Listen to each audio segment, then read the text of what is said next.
Welcome back clean news. चलिए देखते हैं मध्य प्रदेश की 25 फटाफट बड़ी खबरों को। इससे पहले आप एमपी के किस जिले से न्यूज को देख रहे हैं हमें कमेंट बॉक्स में जरूर बताइए।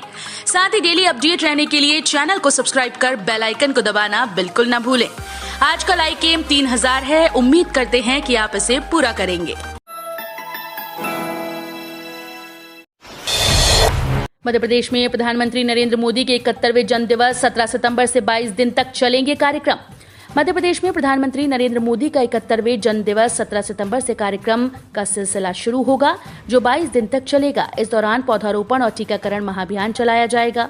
स्वास्थ्य, महिला बाल विकास, पर्यावरण, किसान कल्याण, ऊर्जा, शिक्षा, नगरीय प्रशासन, औद्योगिक विकास, ग्रामीण विकास, जल जीवन मिशन और प्रधानमंत्री स्वामित्व योजना से जुड़ी विभिन्न गतिविधियां संचालित की जाएंगी।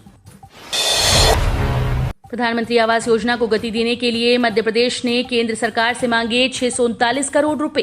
प्रदेश में प्रधानमंत्री आवास योजना को गति देने के लिए मध्य प्रदेश ने केंद्र सरकार से 3 किश्तों के 639 करोड़ रुपए देने की मांग की। इसे लेकर नगरीय विकास और आवास मंत्री भूपेंद्र सिंह ने केंद्रीय आवास और शहरी कार्य मंत्री हरदीप सिंह पुरी से मुलाकात की। इस दौरान उन्होंने अमृत योजना में केंद्रांश के शेष 130 करोड़ रुपए और स्वच्छ भारत मिशन में केंद्रांश के 104 करोड़ रुपए आवंटित करने का भी अनुरोध किया। भारत की संस्कृति और शिक्षा को बारीकी से समझने के लिए अमेरिका से आएंगे विद्यार्थी और शिक्षक। मेडिकेप्स विश्वविद्यालय ने संयुक्त राज्य अमेरिका के प्रसिद्ध संस्थान कोलोराडो ग्लोबल स्कूल के साथ एक अंतर्राष्ट्रीय ऑनलाइन कार्यक्रम में शैक्षणिक सहयोग के लिए MOU साइन किया। ऑनलाइन कार्यक्रम में संस्थान के कुलपति प्रोफेसर डॉक्टर दिलीप कुमार पटनायक, प्रतिकुलपति डॉक्टर DK पांडा, संस्थान के प्रोफेसर संचार्ज डॉक्टर SD उपाध्याय और कोलोराडो ग्लोबल स्कूल के अधिकारी मौजूद थे। मेडिकेप संस्थान के कुलपति ने कहा कि हम अंतर्राष्ट्रीय स्तर पर अपने विद्यार्थियों और शिक्षकों के लिए एक्सचेंज कार्यक्रमों की योजना बना रहे हैं। NRHM की 2850 पदों पर भर्तियां अंतिम निर्णय के अधीन। मध्य प्रदेश हाईकोर्ट ने महत्वपूर्ण अंतरिम आदेश के जरिए राष्ट्रीय स्वास्थ्य मिशन NRHM अंतर्गत सामुदायिक स्वास्थ्य अधिकारी के 2850 पदों पर की गई नियुक्तियों को विचाराधीन याचिका के अंतिम निर्णय के अधीन कर दिया है।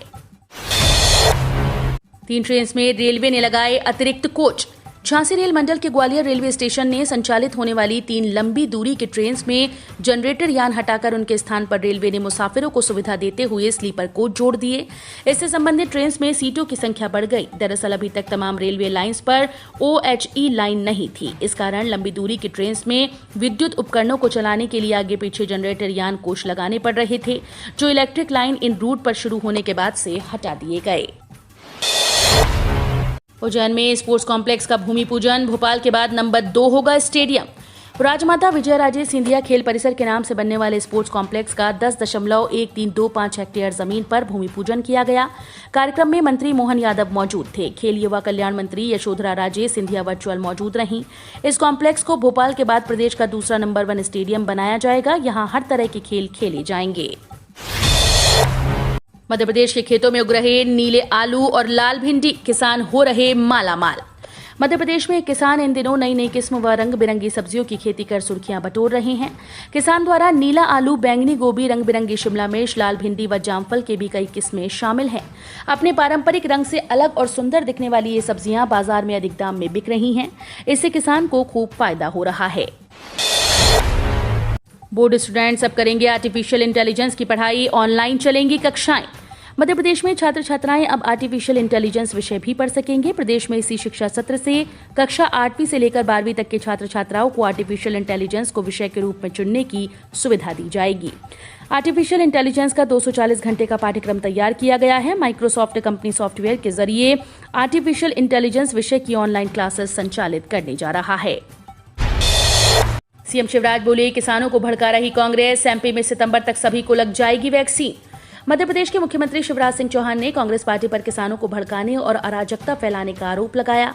उन्होंने कहा कि कांग्रेस का यही काम है, आग लगाओ और अराजकता फैलाओ। वहीं MP सरकार के चिकित्सा शिक्षा मंत्री विश्वास सारंग ने कहा कि सितंबर खत्म होने तक मध्य प्रदेश के हर नागरिक को वैक्सीन की पहली डोज लग जाएगी। सरकार के दमन की वजह से फिर हड़ताल के लिए होना पड़ा मजबूर। जूनियर्स डॉक्टर्स ने लगाया वादा न निभाने का आरोप।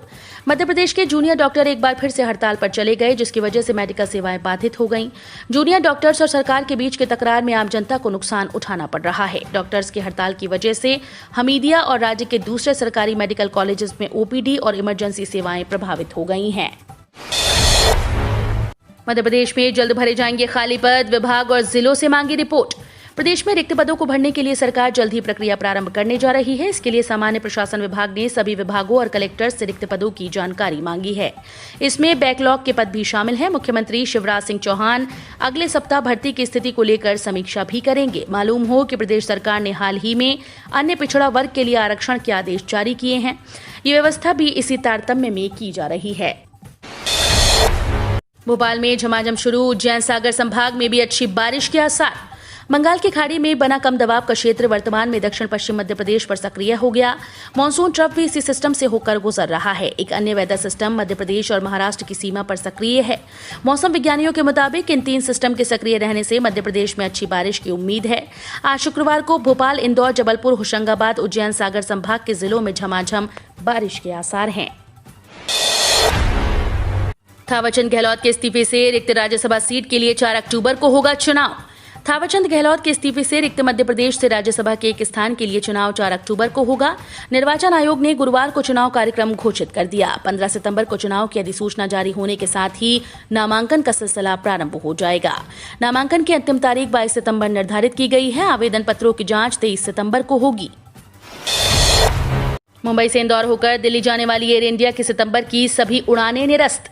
एयर इंडिया ने हर मंगलवार और गुरुवार को मुंबई से इंदौर आकर दिल्ली जाने वाली सितंबर महीने की अपनी सभी उड़ानें निरस्त कर दी। इसमें 9 सितंबर गुरुवार की फ्लाइट भी शामिल है। इस तरह पूरे महीने की 14 उड़ानें निरस्त की गईं। कंपनी के अधिकारियों ने शासन के आदेश का हवाला दिया है कि 60% उड़ानों का ही संचालन किया जाना है। एयर इंडिया के अचानक हुए इस फैसले से तय उड़ानों में बुकिंग कर चुके यात्री परेशान हो रहे हैं।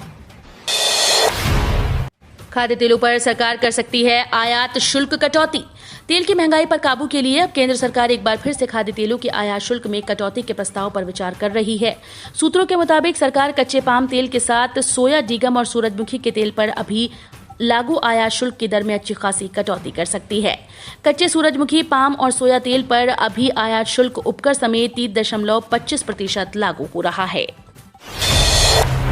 ईपीएफओ के 6 करोड़ कर्मचारियों के पीएफ खाते में सरकार डालेगी बड़ी रकम। कर्मचारी भविष्य निधि संगठन के करोड़ों कर्मचारियों के पीएफ खाते में दिवाली से पहले 8.5% की दर से ब्याज की राशि जमा करवाई जा सकती है। मीडिया रिपोर्ट्स के अनुसार सरकार इस विषय पर विचार कर रही है और जब कर्मचारियों और पेंशन भोगियों के अकाउंट्स में महंगाई भत्ता आएगा, उसी समय ईपीएफओ की पीएफ खाते में जमा राशि पर ब्याज डिपोजिट करवाएगा। इंदौर में डेंगू का डेन 2 वायरस हुआ संक्रमण। अब तक 103 मरीजों को हुआ डेंगू। शहर में डेंगू का डेन 2 वायरस सक्रिय है। यही वजह है कि अभी हर दिन डेंगू के मरीजों की संख्या में तेजी से इजाफा देखने को मिल रहा है। गौरतलब है कि 2 साल पहले डेंगू के वायरस में म्यूटेंट बढ़ने पर डेन 3 और डेन 4 वायरस सक्रिय हुआ था, जिसके कारण डेंगू से मरने वालों की संख्या ज्यादा थी। गुरुवार को शहर में डेंगू के 8 नए मरीज मिले। इंदौर में पिछले 9 दिन में 39 डेंगू के मरीज मिले हैं। ऐसे में अभी तक शहर में डेंगू के मरीजों की संख्या 103 हो गई है। राज्य निर्वाचन आयोग 22 सितंबर तक पेश करेगा जवाब। लोकसभा व विधानसभा उपचुनाव का मामला। मध्य प्रदेश हाईकोर्ट ने प्रदेश में कोरोना की तीसरी लहर की समाप्ति के बाद लोकसभा और विधानसभा के उपचुनाव कराए जाने के मामले में चुनाव आयोग को जवाब पेश करने के लिए समय दिया है। मुख्य न्यायाधीश मोहम्मद रफीक और जस्टिस विजय कुमार शुक्ला की युगल पीठ ने मामले की अगली सुनवाई 22 सितंबर को निर्धारित की है। रक्षा मंत्री राजनाथ सिंह ने मध्यम दूरी के जमीन से आसमान में मार करने वाले डिफेंस मिसाइल सिस्टम को IAF में किया शामिल। देश के सैन्य इंफ्रास्ट्रक्चर को मजबूत करने की दिशा में महत्वपूर्ण कदम उठाते हुए रक्षा मंत्री राजनाथ सिंह ने गुरुवार को राजस्थान में आधिकारिक तौर पर मध्यम दूरी के जमीन से आसमान में मार करने वाले मिसाइल एयर डिफेंस सिस्टम को शामिल किया। ये मध्य दूरी के सतह में हवा में मार करने वाले डिफेंस मिसाइल सिस्टम जैसलमेर में भारतीय वायुसेना के 2204 स्क्वाड्रन में शामिल किया गया। इंदौर से दुबई की दूसरी फ्लाइट कल से हुई शुरू। टिकट की कीमत 50,000 रुपए के पार। सितंबर की बुकिंग हुई फुल। मध्य प्रदेश के इंदौर से दुबई की दूसरी फ्लाइट कल से चल रही है। इसे लेकर यात्रियों में खासा उत्साह है। वहीं लोगों का समय बचाने के लिए नए नियम लागू हो रहे हैं। घर बैठे रजिस्ट्रेशन हो जाने के कारण यात्री लंबे कतार में लगने से बच जाएंगे। इसके अलावा यात्रियों के द्वारा दुबई के लिए टिकट की भारी मांग है, जिसके चलते टिकट की कीमत सामान्य से 4 गुना अधिक मिल रही है। इस तारीख तक बढ़ाई गई आईटी रिटर्न दाखिल करने की समय सीमा, कई अन्य रिपोर्ट में भी मिली मोहलत। केंद्रीय प्रत्यक्ष कर बोर्ड ने आकलन वर्ष 2021-22 के लिए आयकर रिटर्न दाखिल करने सहित कई अनुपालनों के लिए समय सीमा बढ़ा दी। सीबीडीटी ने आयकर दाताओं को रिटर्न भरने के लिए 31 दिसंबर तक का वक्त दे दिया। कर आकलन वर्ष 2021-22 का रिटर्न अब इस तारीख तक दाखिल किया जा सकेगा। केंद्रीय प्रत्यक्ष कर बोर्ड ने पहले इसके लिए आखिरी तारीख 30 सितंबर तक तय की थी, जिसे अब बढ़ाकर 31 दिसंबर कर दिया गया है। लोड डिस्पैच सेंटर में साइबर सिक्योरिटी लागू करने वाला मध्य प्रदेश पहला राज्य। मध्य प्रदेश राज्य load dispatch centre Jabalpur power sector में साइबर क्राइसिस प्रबंधन योजना लागू करने वाला देश का पहला राज्य बन गया। Madhya Pradesh power transmission company के प्रबंध संचालक सुनील तिवारी ने जानकारी दी कि केंद्र शासन के निर्देश पर Madhya Pradesh power transmission company के स्टेट लोड डिस्पैच सेंटर के इंजीनियर्स ने विशेषज्ञ सलाहकारों की मदद लिए बिना इन हाउस साइबर क्राइसिस प्रबंधन योजना तैयार की है। बिजली कंपनी के राजस्व संग्रहण एजेंट योजना में 2644 उपभोक्ताओं से 32 लाख रुपए से अधिक राजस्व संग्रहण। मध्य क्षेत्र विद्युत वितरण कंपनी द्वारा राजस्व संग्रहण एजेंट व्यवस्था के अंतर्गत कंपनी कार्य क्षेत्र में 81 राजस्व संग्रहण एजेंट्स के माध्यम से 2644 उपभोक्ताओं से 32,10,713 रुपए का राजस्व संग्रहण किया गया। कंपनी द्वारा उन्हें कमीशन के रूप में 16,313 से भी अधिक रुपए दिए जाएंगे। योजना के अंतर्गत सबसे अधिक राजस्व संग्रहण ग्वालियर क्षेत्र से प्राप्त हुआ, जहां ग्वालियर अंतर्गत शिवपुरी वृत्त के गगन राय जादा ने 112 उपभोक्ताओं से 4,29,000 से अधिक की बिजली बिल राशि जमा की। अब पासपोर्ट की तर्ज पर बनेगा ड्राइविंग लाइसेंस। अब आप पासपोर्ट की तर्ज पर ड्राइविंग लाइसेंस भी बनवा सकते हैं। परिवहन विभाग ने ड्राइविंग लाइसेंस के लिए आवेदन करने की व्यवस्था में बदलाव किया। ऑनलाइन फॉर्म व दस्तावेज जमा कर सकते हैं। उसके बाद ड्राइविंग टेस्ट, फोटो व इलेक्ट्रॉनिक हस्ताक्षर के लिए क्षेत्रीय परिवहन कार्यालय जाना पड़ेगा। इस व्यवस्था के लागू होने से फॉर्म भरने का झंझट खत्म हो गया है। आपका भी इंडियन बैंक में है खाता तो मात्र 30 रुपए से कम में मिलेगा 2 लाख रुपए का फायदा। अगर आपका भी इंडियन बैंक में अकाउंट है तो आपको हर महीने 30 रुपए महीने से भी कम में 2 लाख रुपए तक का फायदा मिलेगा। ये फायदा केंद्र सरकार की ओर से चलाई जा रही प्रधानमंत्री जीवन ज्योति बीमा योजना के तहत मिलेगा। इस स्कीम के तहत पॉलिसी होल्डर को सालाना मात्र 330 रुपए जमा करने होते हैं। ये बैंक अकाउंट से हर साल सीधे डिडक्ट हो जाएगा। हम रोज ऐसे ही न्यूज लाते रहेंगे। आपने अभी तक क्लीन न्यूज एमपी को सब्सक्राइब नहीं किया है तो फटाफट सब्सक्राइब कर लें। साथ ही बेल आइकन को दबाना बिल्कुल ना भूलें ताकि कोई लेटेस्ट अपडेट मिस ना हो।